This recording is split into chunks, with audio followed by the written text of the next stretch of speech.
Thank you so much. Mr. Speaker, my grandmother, whom I love dearly, was lying on a hospital deathbed, and none of us were allowed to be there to comfort her in her final moments.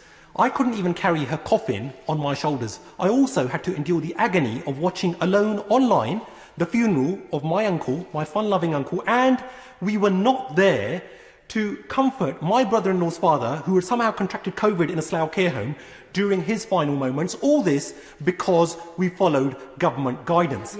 Having experienced such painful personal sacrifices, like many others, imagine our collective disgust when, in order to curry favour with the Prime Minister's chief advisor, we see psychophantic, spineless, hypocritical government ministers lining up to defend the indefensible, saying it's time to move on, with some even having the gall to tell us that they too go for a long drive when they need to get their eyesight tested. What an absolute disgrace, and they shall be thoroughly ashamed of themselves. So when is the Prime Minister finally going to apologise to the nation for not mustering up some courage and integrity, for doing the honourable thing and sacking his chief advisor, who so shamelessly flouted his own government guidance, so that he could have regained that lost public trust and confidence, and he could have demonstrated that it's not one rule for him and his elite chums and another for the rest of us plebs?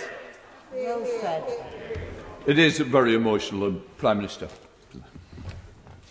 Perhaps the best thing I can say, Mr. Speaker, is how deeply I think the government, everybody sympathises with those who have gone through the suffering described by the gentleman opposite. And no one can, who hasn't been through something like that, can imagine what it must feel like to be deprived of the ability to mourn properly, to hold the hands of a loved one in their last moments in the way that the honourable gentleman describes. And I know how much sympathy there will be with him.